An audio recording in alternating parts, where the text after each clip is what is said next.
she walks by. Okay, no problem. But yeah, I've been getting a lot of feedback from today's podcast. I'm starting the stream right now just to let you know. Okay. But I mean, we could just while it's just starting up, we can figure out what's going on. Woohoo! All right, looks like we are live now, so I can give out the link. Oh, I can't. I'll have to do Discord through the.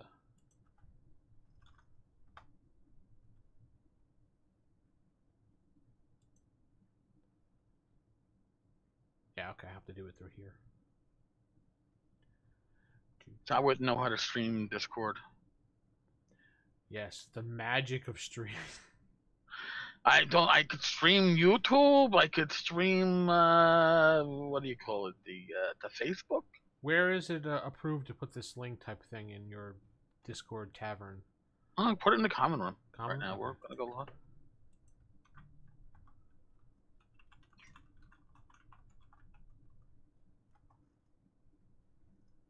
Okay, just doing it live. Do it live. Live from New York and Texas.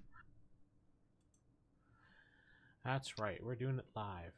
All the way, baby.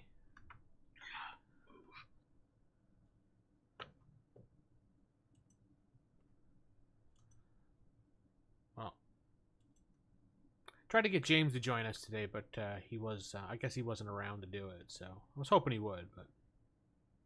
James was at, last I spoke to him this afternoon, he was at work still. I don't know. Yeah, I didn't realize it. I saw him posting up, so I kind of thought maybe he was at home or something. No. He actually has a cell phone now. Okay. And a tablet. So I mean, he's advancing in the world of technology. Yes. If I get a phone call, I'm at the pub for lunch. 9 times out of 10, it's going to be James calling on his lunch break. Alrighty. So let's pop out this chat so I have it. So let's do some old school blues. You ready, buddy? I'm ready. We're back for the old school blues. I'm Vince and I'm sitting with Erik. Erik, what's going on, man? Hey, folks. How are you? Vince. So it's been a while since we've done old school blues. You know, like 2 months, 3 months. Months. It's been a while since I've done any podcast except for my little solo podcast. So. Yeah. Speaking of which. Yes. You released, what was that, episode 130? 134. Yeah, I was going to say 34, 35 today. That was a nice little bomb. Yeah, it's going to be it has been my fastest episode to get to 100 downloads. I got that by, I don't know, 3 o'clock, 3:30. So, you know. Yeah, well, you know, it happens. So you were pretty much talking about the thought police and how they're controlling your minds. Listen, the thought police or the thought dictators are the ones that want to tell you what, not just what's appropriate thoughts, but where you can get your information from. Your product, like God forbid, you follow Erik Tenkar on Facebook, quote, friends, and let's be honest, Facebook friends aren't real friendships. No, not at all. 99.9, like over 2,000 people have friended me, and 99.9% or more will probably never sit down with me for a drink in a pub. Mm-hmm. So, I mean, but they're following somebody that produces content or posts or whatever they have something that you want to follow, want to listen to, read, whatever. And the thought police are the ones that tell you you can't. You can't follow, I don't know, Billy Smith because someone has an issue with him. And if you're friends with them, you can't be friends with me. I should ask right now, how censored are we? Are we PG-13 or can I go? I have an explicit tag on this show, so you can. Oh, okay. Fuck. Thank you. You know, they'll have to fucking tell you what is proper. your proper friends list. And that to me, once you get to that point, once you start telling people, and they listen to you, but who they can and cannot follow on social media, you're about a half step away from burning RPG books. Sorry, no, Labyrinth Lord and Sword and Wizard are on that restricted list. You got to burn your books. You can't play those games anymore because I'm telling you, those aren't good games. Those aren't proper games, and that's where I see it heading. When did Labyrinth Lord get on the list of not an acceptable game? I'm using it as an example, like I used Bill Smith. Yeah, listen, I know I probably should have pulled out something that hit the media in the past. What media? The uh, the intrawebs. Axe is a book that you got to burn. I forgot. That's the book. I'm sorry. Okay. I apologize. Yeah, so I was like, Labyrinth Lord is now on the the ban list. I'm like, what? Well, actually, if you go by 6 degrees of separation, Axe builds off Labyrinth Lord, so therefore Labyrinth Lord is evil. No. Okay, maybe not, but that is just I want to say really dumb thinking, not on your part. On the no, I agree, but people. In the environment at large, we hear labels get thrown around haphazardly from both sides about fascists and Nazis and all that stuff. Fascism is all about control. Fascism is all about controlling the way you think, the way you are with your family. It's controlling all aspects of your life. If you start telling me who I can and cannot follow on social media, and if you don't make these changes, I'm gonna unfriend you. You're a fascist. That's what simple as that. You're a fascist. I think I have a better definition of it than the political pundits on the other side that throw those words around. If you want to control somebody's life or somebody's way of interacting with the world, you're a fascist. Unfortunately, that's what we have to deal with in the gaming community from all ends, from the OSR now even to, I mean, the mainstream community's always had it. Now it's down to the OSR sort of getting it now, as a lot of the mainstream people are slipping into the OSR because they find it's a lot more freeing, a lot more fun to play. Right. And I personally have taken a step back from the mainstream community because of how I was treated on Twitter a while back. So, I mean, I don't want to go over that. And Twitter is my own fault. That's a train wreck in itself, but Twitter is a shit show. Yeah, it really is. I mean, it's the reason why Gareth Shark is always on it and not actually producing something like Far West after 7 fucking years. It's because he's putting out his 200 character tweets.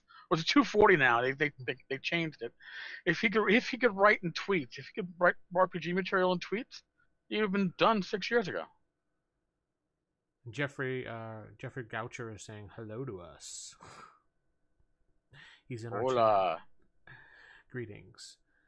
Yeah, so I basically at the time wanted the D&D mainstream creators of 5e to keep politics out of gaming when they were trying to introduce it in a bunch of tweets, and I said, can you guys not do that? Let's just try to keep gaming a fun, neutral place, and absolutely got shit on and suspended off of Twitter for that comment. Well, when it comes to Twitter and Facebook, Google Plus, I don't think anybody monitors Google Plus. I think Google Plus has just been cut off by Google, and whatever happens on Google Plus, like it's like Vegas. Whatever happens on Google Plus stays on Google Plus. Nobody's getting banned. I haven't heard of anybody getting banned from Google Plus. You could probably put like pictures of your own bare ass up on that, and it'll be up there for ages. But that's wonderful. It's a wonderful image, right? But as for Twitter, listen. Twitter only gets like when my post goes up, it automatically shares out to Twitter. I don't know. I set that 7 years ago to do that, and I think in all the years maybe I've sent 2 or 3 individual tweets out that weren't directly mirroring one of my posts. Because to be honest, the discussion that happens on Twitter is On Facebook, even when Facebook becomes a dumpster fire, it can still be a conversation. Twitter isn't conversations. Twitter is people shouting at each other in a handful of words because of limited ability to write, and the conversations aren't really there. It's for somebody to left, right, black, white, up, down, whatever your affiliation is. It's for you to go out there and say my thoughts are better than everybody else's here, and then run away. And that's I don't like Twitter. Yeah, it's an easy way to connect with people. I was doing it, and I was sharing the material I was doing, and hoping for the best. And You might as sound the well. worst. Yeah, I found the worst, and yeah, it even drove away the co-host on one of my co-hosts on the show too. So he didn't even want to deal with the community anymore. He was tired of being shit on every time he thought outside the box, because we're, as OSR players, we think outside the box all the time. Yep. And with a lot of mainstream players, they are, if it's not in the book, it's not possible. Well, granted, there are a lot of them who love to create things that are not in the book, but a majority of them are, well, the book doesn't say I could do that. It's because they're those video game, MMO type players that have to do the best at everything and have to win a D&D, and You have the best score. And listen, I mean, you're right. A lot of the 5e players come from that side. And my personal experience, and I've never run 5e, I've never played 5e, but last year at GaryCon, 3 o'clock on Saturday, I'm told that I have a 3 o'clock 5e game to run because we didn't have a DM to run it. And that was Frog Guy Games telling me that. And I looked at them, I looked at Zach, and I went, "You're out of your fucking mind." And I went with a stack of Swords and Wizardry Light folders, those 4 pages for the light rules, got to the table, and I got a full table of 8, and I said to them flat out, I go, "Listen, I know you're waiting to play 5e. Your GM didn't make it to the con due to weather issues. I'm what you have. I'm Eric Tenkar. I don't run 5e. I don't even have the books with me at the convention. I can run Swords and Wizardry Light. I wrote these rules. It's 4 pages. I know the adventure. I can run it in any system. And if you don't feel comfortable with this, I understand it. You can leave." 1 player left. Really? 7 players. Yeah, 7 players said the game is more playing the game is more important than the actual rule set. Handed them out. Told them what had a few questions on it. And somebody walking by goes, "Oh, do you have space?" I'm like, "Yeah, come on, sit down." So I had my 8 players back. Ran the game. I lost one at intermission, but gained another passerby at intermission. So I ended with 8. And although I had 1 player who goes, "I think that so and so is lying. Let me roll." I went, "If you think they're lying, they might be lying. I can't tell you whether or not they actually are lying." Yeah. But you know what? At the end of that session, 2 people immediately went to the Frog Guy booth to get more material for Swords and Wizardry, and 2 went back the next day. So half that table went back and was interested in old school gaming. And I think that for me, and I don't think 5e is a bad system, and I think 5e. No, it's a I good own the system. books. Yeah. You can run it old school. You certainly can. But I think the OSR rule sets are certainly empowering because it allows people to think without the constraints of skills and feats. Think out of the box, like you said earlier, and old school gaming encourages that. And you can bring that mindset as a GM to almost any rule set. I'm sure, theoretically, somebody skilled enough can make 4e an old school experience for somebody. Wow. All right, let's not go that far. All right, buddy. Yeah. I'm hypothetically, somebody might be that skilled, but I just, for me, I like my game rule sets to be simpler, so I can make the gameplay more exciting. And when everything is confined by rules, I find that frustrating as a GM. Maybe not as much as a player, but as a GM, I find that frustrating. As a player, you only need to know the rules that are confined to your character. Yeah. But as a GM, you need to know all of them. And I don't have the fucking energy anymore.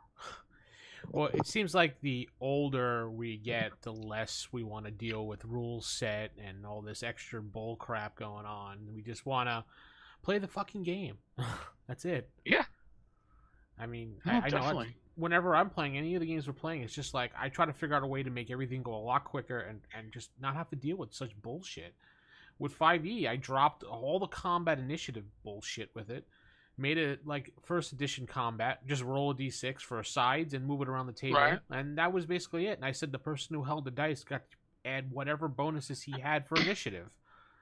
And that's the way it worked. As people were like, well, what about my bonus for attacking every round? Because I get that bonus if, like, we get the high score. I mean, I get the high score. I'm like, well, if you get it during your roll, awesome. If they get it during their roll, awesome. If not, then that's the breaks. And he's like, all right, then I just won't take that. There you go. Don't take that. Yeah. Well, you know what? Think back to when D&D Next was being formed and Monty Cook was writing it. Monty's idea was you could have an AD&D 1E character next to a 3E character next to a 4E character, and then somebody can walk up and want a character from White Box, and they could all be in that same session, that same campaign, and all be balanced. I don't think they ever hit that, but, you know.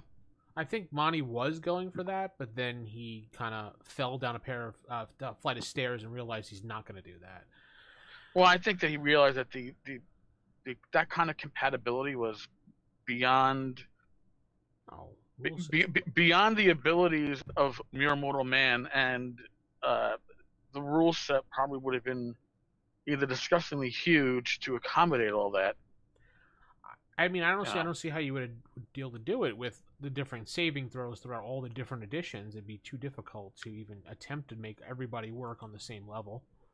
Right, or how a white box character and a 3.5 character could ever be balanced when 3.5 just you have feats and skills and prestige classes, and I want to be a fighting man. Well, the GM, I mean, the DM would have so much responsibility because they would have to know a little bit for almost every edition to even make it work, and that's a lot to put on one DM to do at one time. So, it was an interesting thought process. I certainly enjoyed the thought process, but even I knew when I saw that, like, wow, yeah, this isn't gonna last. And then I just when I realized it wasn't gonna happen, it's like, all right, I had a 1-year contract. My contract's up. I'm done. And then he left and did Numenera. Well, I mean, he made a better deal for himself there. So. Oh yeah, he's making more money than he ever made for Wizards of the Coast, I'm sure. Yeah, he doesn't have to deal with the Wizards of the Coast Borg, assimilating everything, because that's what they do. So, what's going on with Sword and Wizardry Light? The second print should be out in time for Gamehole Con, which is coming up in November. I will be at Gamehole, running the booth or running some games. So, you're a booth babe again, huh? Oh, wouldn't you like to? Isn't Tenkar the booth babe that you want? No, I'm not the booth babe that I want, that's for sure. Well, I like this new headset. I can just flip it up, mute it, cough, and you don't have to hear me like. Only if you do your $5 commercials again. Oh, dude, that was how much? $5. $5. Could you have gotten any more New York in those? Oh no! That was that was myself, James Spahn, and Glenn Hallstrom. Yeah. And that was all. By the way, that was all improv. There was no script. What we did is we went to a room. James had this idea. I said, okay, we can go along with that, and he pitched it. I go, listen, let's just go, and we kicked it off. We did it once. And I was like, that's fucking awesome. All right, now we got to record it. So we did an improv one time through, and then we improv'd, I guess, the second time, building off the first improv. Yeah. All those commercials were improv, all three of them. That was the big get. That was fun. That was the key to your success. All improv. All improv all the time. Yeah, that's what Glenn does best is improv on the fly. So I would imagine it must have been hilarious to the first take that didn't get recorded. It was, and the whole that, and keeping your face straight while doing. We had Rach in the room, and she was just giggling. Yeah. She was just like, "Oh my god!" Oh Yeah, man, that was well done. I love Rach. She's so funny. She always makes me laugh. Yeah, she's got a good heart. Why? How the hell she got together with me and said yes? Oh God, Man, I know. I'm fucking blessed, dude. I know, And she man. goes to conventions. You go to game hole, you'll find her behind that table. She'll actually talk to you about the rules now, Sweet. and actually know more about them than a lot of the people who claim to be I don't know, pundits or whatever you want to call themselves about the OSR. She'll come out and she'll tell you about well, she's played it now without me. She's played in a couple of all women's games at North Texas, and has her own copy of the rules now, the complete rules for Swords and Wizardry. So she's all in. Sweet. All in. Yeah. So, what do you see? What do you think about the community right now? Do you think it needs anything? You think it needs nothing? It's perfect. Well, it's obviously not perfect, but communities are always evolving. They're always changing, and you always have. If I don't know how far you go back, but do you remember Targa? yes, yeah. Okay. Oh wow, yeah. Totally forgot Yeah. about that. Yes. For those that don't know, Targa was an early attempt to uh, RPGA. break the wild. It was the attempt to break the wild horse known as the OSR, and make it into a horse you could ride and everybody could be happy with it.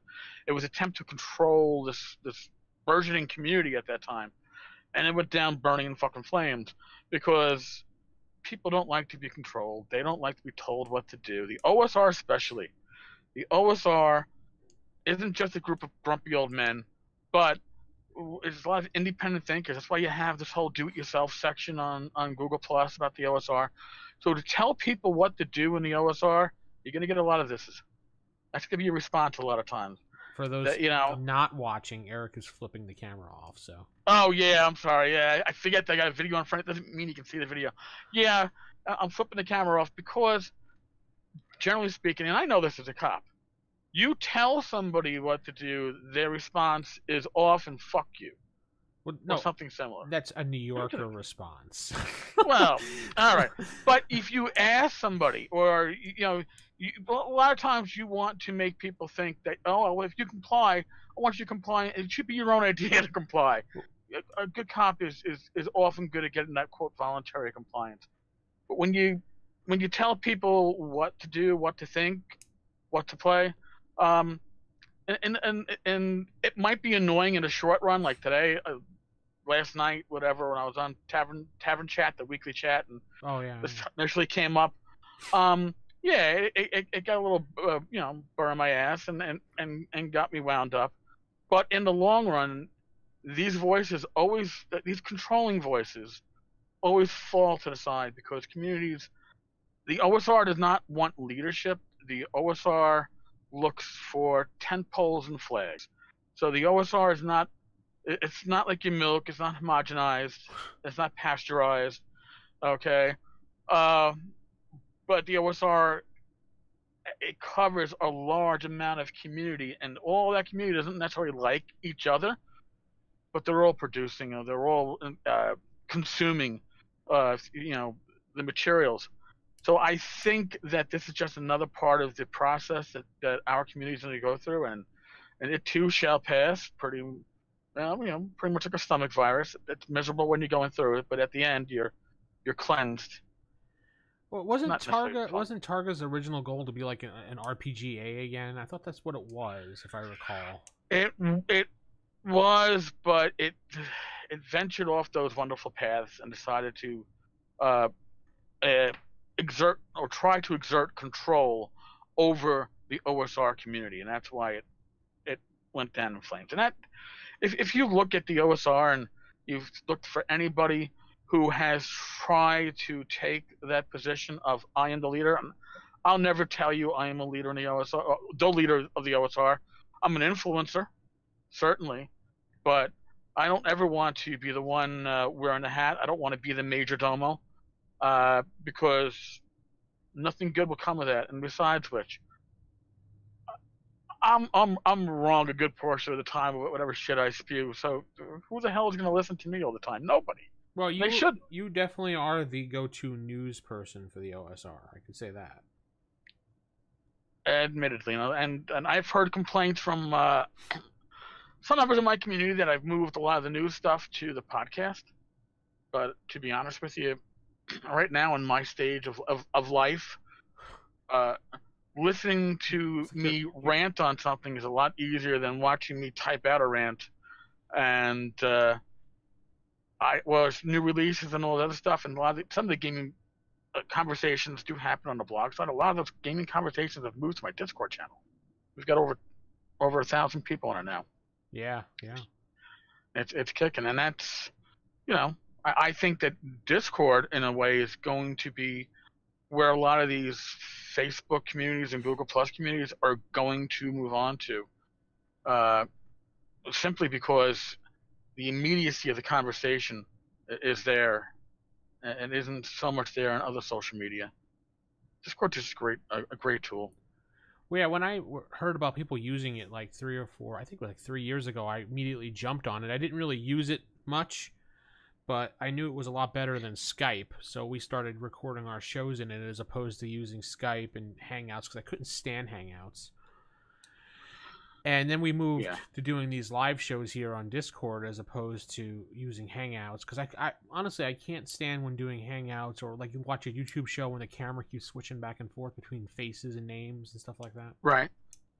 That always drove me up the wall. I'm like, there's got to be a way to make sure it doesn't do that. And Skype had the ability to do that, but when Microsoft bought Skype, did they shit on the thing and decide it doesn't want to work anymore? It's like, what the hell? I'm assuming that when they bought it, they didn't buy it so much for the program, but they bought it for the mailing list. In a lot of ways, and that's a lot of these acquisitions that happen. They're not buying for the content or for the product when it gets acquired. They're buying for that customer base. They just want to absorb the customer base into their own. Yeah, that's why Discord is great. It's an independent company. They offer this for free. You can get little bonuses if you subscribe for $5 a month or something like that. Nitro.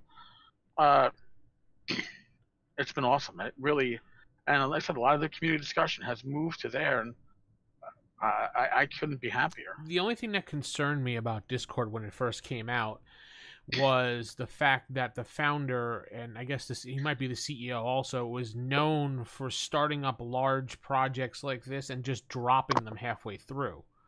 Oh, nice. I didn't know that one. Yeah, if you do a lot of research on the person responsible. Incoming cat.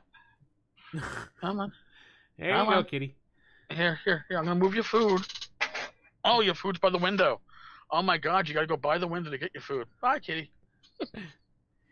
And, yeah, the person who's responsible has a habit of bailing on projects. He's bailed on 2 other ones, and they tanked. So I was worried about Discord doing the same thing. But it hasn't. So far, we're good. And there's the cat again. Yep. There we go. It's funny, on the delay for YouTube, as the cat was walking by live, the cat was walking by on the delay. So it was one end head coming in the other one, and then the other end the cat. So the cat head pretty much touches. It merges. Yeah, it merges into one big giant cat at that point. There we go. Yeah. At least we don't have the dog freaking out. So that's. It's like, oh, Glenn! I hear Glenn. Oh yeah, that's right. Yeah, we're always barking Glenn's around. Yeah. She still does it on Wednesday nights, too. She's like, oh, my God, I hear Glenn's voice. How she hears it from my headset, I have no clue. Yeah, dogs have good hearing, dude. Yeah. So. Yeah. So, anyway. The OSR. That's what we're talking about. Yes, we were talking about the OSR. And like I said, this too shall pass. And some people were like, oh, well, 5E's getting popular. It's going to mean the end of the OSR. No, it's not.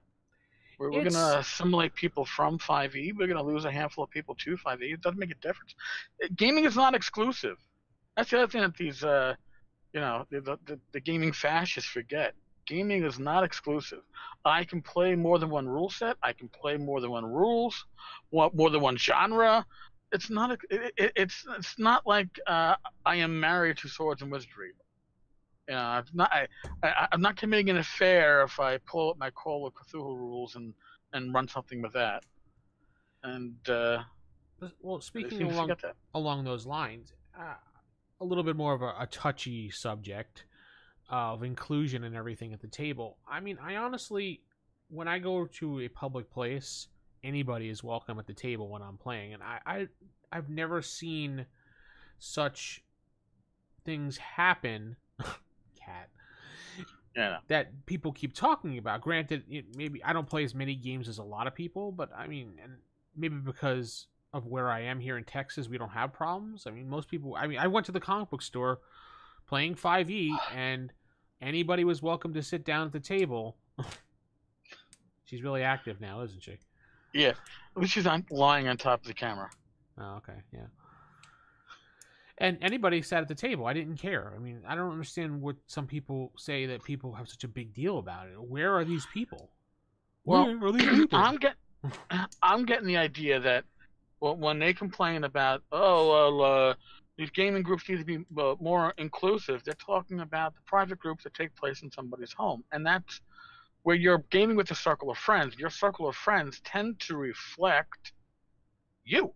Yeah. For the most part, I don't hang out with women other than my wife. You can call me a prude, or you can call me a good husband, but I don't hang out with women that aren't my wife. Now, in a group situation, that would be fine, but when I'm gaming online with my regular group, it's a bunch of guys, and we are probably as it's not even politically incorrect with what we're incorrect with what everything that we say and do. We are a bunch of high schoolers just bullshitting and gaming, and my wife laughs hysterically just hearing my half of the conversation some nights. And she's been invited into the group, and she's like, you know what?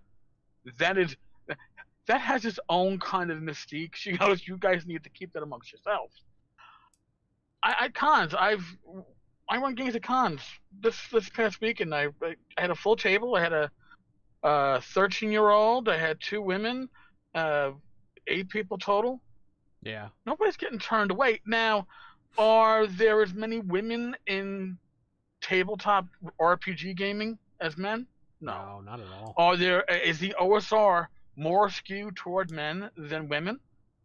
I would say yes, because the OSR is majority old school gamers. It's old school gaming. And old school gaming was mostly guys. I'm happy to see women now entering the hobby. I'm glad to see Rach now is taking her dice and playing at tables that I'm not at. I'm thrilled by that. I love to see that. But I'm not going to say, listen, half the slots at my table are reserved for women because I'm going to have 2 slots empty. No, we're not going to do that. And there is some various people that do certain things like that, and we all know who those people are. And I'm not going to turn anyone away because this or that or whatever reason. I think that's really just retarded. It's just stupid. I don't understand why people would do that. It should be open table. Whoever's there, come play. If someone is a little nervous about playing, obviously go out of your way to make them feel more comfortable. Right. Sometimes it's not easy to figure that out or do it, but you should try to go out of your way to do that. Right, and that dovetails into the whole X card conversation, and where I can sometimes see how that would apply to convention gaming, because you're gaming often with strangers. If I'm gaming with my normal gaming group, if I bring up a topic that isn't comfortable with you, just say, "Oh, dude, this shit does not make me," and we'll stop. You don't need to play a card with your home group. I can understand it. I'm not crazy about it. I've never sat down at a table and said, "Everybody pick a card, and if you feel uncomfortable, put your card up." Yeah. I think that we're adults enough. I hope we're adults enough for the vast majority to say, "Listen, this is getting a little crazy for me personally. Do you mind if I step away from the table, or can we change it?" Or fine, but Again, that's the older gaming talking. Well, yeah. I'm not from the generation where everybody got a prize. Yeah, neither am I. When that first came out a couple of years ago, we did a whole thing on the Pocket Mimic podcast, myself and Sal and our co-host at the time, and Sal had a field day with that, and I'm sure. and him and I, excuse me, went back and forth with that, laughing while our co-host got really annoyed at us, saying how insensitive we were about it, because it's just plain stupid to have that in your house. I could definitely see at a convention maybe doing that, but yeah, maybe. Especially if you're pulling out a game that's gonna have, I don't know, like I don't know why you would do this at a convention, but you've got kids being molested or raped or whatever. It's a really touchy adult. If you're pulling out like a James Raggy adventure from Lamentations of the Flame Princess, you got things, entrails everywhere. I can see people. But I wouldn't bring that up in a convention environment. That's just not something you do in public. That's how I was raised. You don't do risque things like that in public. That's for, like, home play, the basement with your buddies, things like that, close friends. And even then, I wouldn't be going with those. But wow, yeah, you know what I mean. But I know I do. But but that to me is where that would be useful, effective. Yeah. But again, why would you run something like that for strangers? I don't know. I mean, if you're playing something like Vampire the Masquerade or something like that, or or Werewolf, you might see some odd things like that come up. But when you play those games, you expect things like that to happen. So it's not like it's a big major surprise. It's part of the narrative that you expect. I agree. And I could tell you about an experience here in my in my group here at my house. We moved the group from the comic book store to my house eventually after I got comfortable with the people. Majority of the group I've known for years. It was maybe like one or two people that I really didn't know that well, that I kind of knew. And we were playing the game, and I was running. It was 5e, and we came to a situation where one of the characters was being attracted by attract. They're being attracted. The cat's being attracted. Come on, cat. Was being attacked by Carl is in our chat saying, was told by someone who used it that it didn't work because the person was too shy to speak up and explain why. Was too shy to use the card. Was too shy to speak up. Was too shy to even use the card. Also, didn't work in that situation at all either. Interesting, Carl. Thank you. Well, I think if and that's part of the issue too. If you're not shy, you should have no problem speaking up and saying, "Hey, listen, this topic is, verboten for me. I can't handle this." And if you are shy, that card's not going to help you. Yeah, that's an issue. But anyway, back to the thing. So it was like was a treant one of those. I can't think of the friggin' monster now. Shambling mound maybe or something like that. And I described it as the tentacles come out and it was trying to grab you, and then one of the guys was just like, "Oh yeah, it's like that scene in Evil Dead, the tree is gonna get you." And one of the people in the group started freaking out and was like, I don't appreciate that, and wanted to leave and everything. And I'm just like, I quickly changed the topic. I'm like, "Oh yeah, Evil Dead, funny, right? Good." Anyway, so the tree, just so the person wouldn't feel too horrible in the situation. But after the game, we all spoke, and she's like, "Well, blah blah blah blah blah." And he's like, "Oh, I didn't know. I'm sorry. I mean, I didn't continue it once I saw that you were visibly upset." But she got upset to the point that she wanted him, like, thrown out of the group. And I'm like, that's outrageous. He apologized. Chill out. Right. Well, and not only that, people forget that you need to have intent. If you had the intent to like, you knew this person had some kind of background, and you did this to fuck with them, yeah, that's shitty. Your ass is out. That's definitely shitty to do that, dude. Yeah, but if we don't know your history and something comes up during a conversation referring to a movie, you can't. I had no idea that she was a victim of whatever. Yeah, you can't. But once you know, now if you brought it up a second time, you did something like that, then you're a dick. Yeah, and nothing ever like that came up again. But apparently, those two players going forward had a major arguments, and you can definitely tell there was some hostility towards from one side of the party to the other. I won't say either way, but it came to the point when they were playing, one of the characters had to be playing evil character because their alignment got changed, and it caused a little strife in the group. The other player basically got pissy, folded their arms up, and packed their stuff up and said, I don't like this, I'm going home. So, all because the other person was playing their alignment that they were told to play.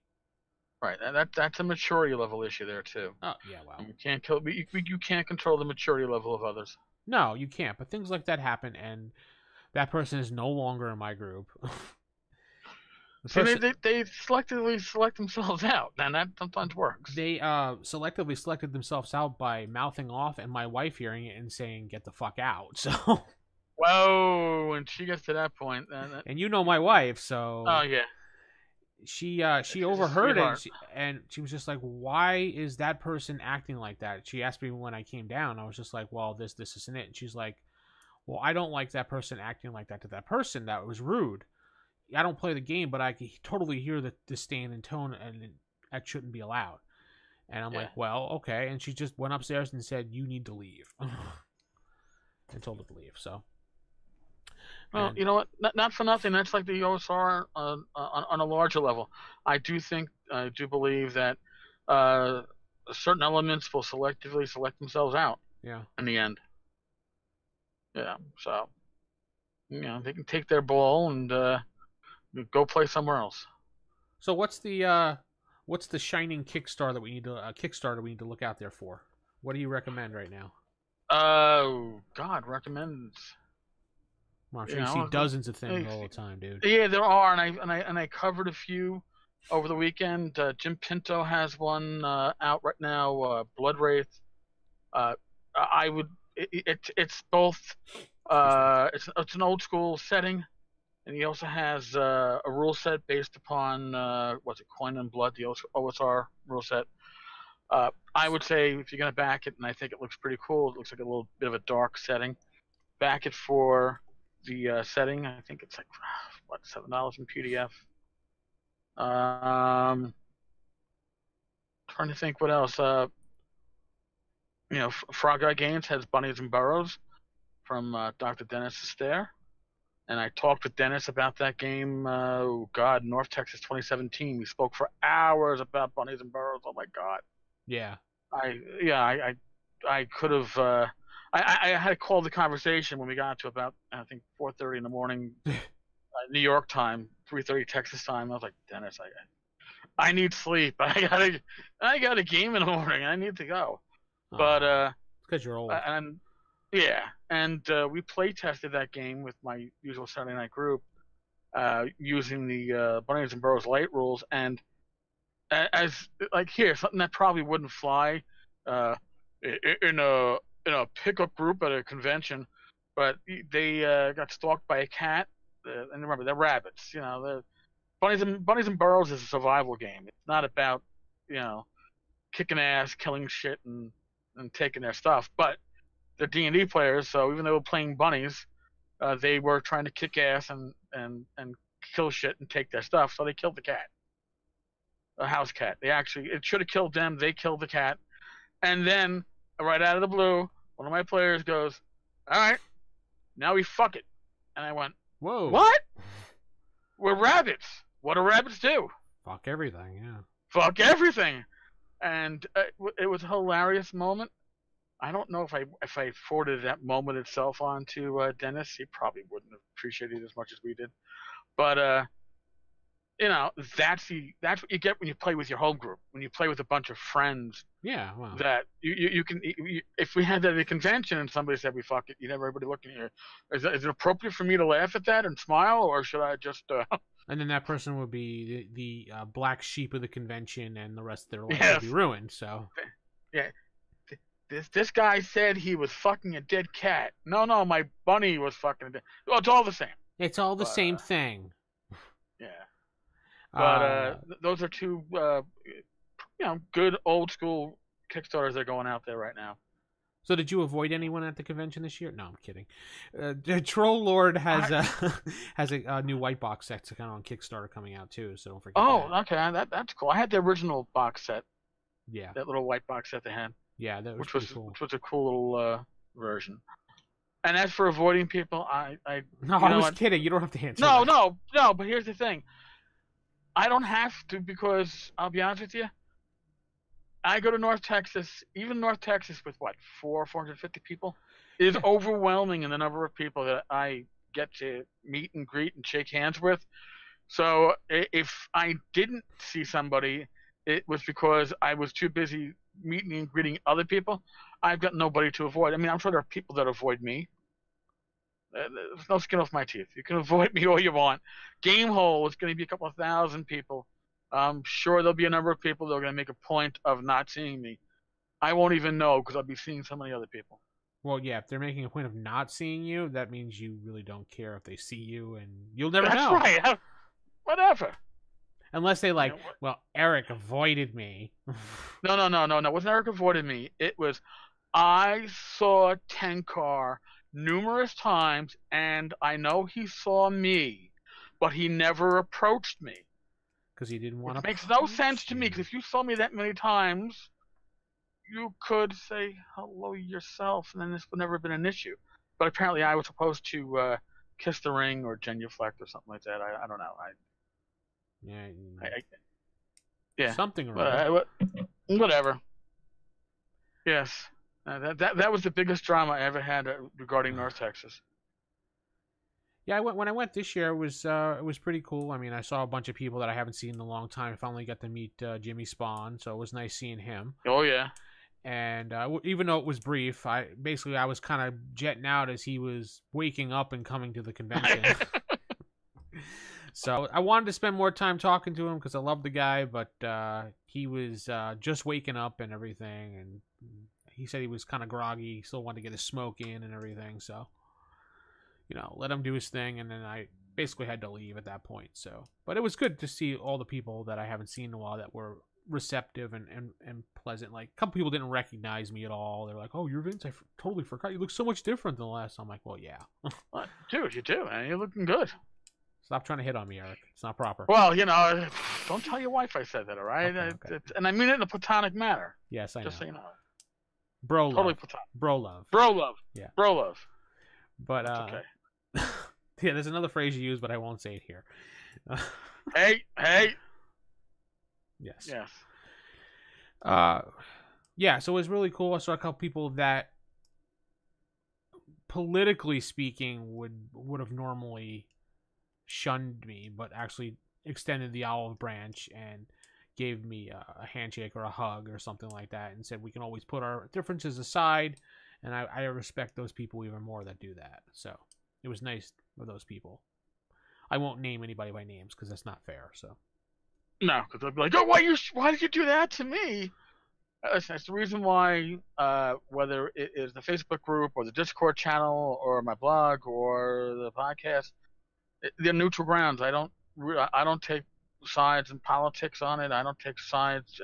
We take politics out of gaming. It's not allowed in the conversations, and for the most part, that's been good. There's a few people who have had temper tantrums because they weren't allowed to bring politics into the conversation in these locations. And I was like, there are probably dozens, if not hundreds, of locations, groups, and stuff that you can talk about gaming and talk about other issues that you want to talk about.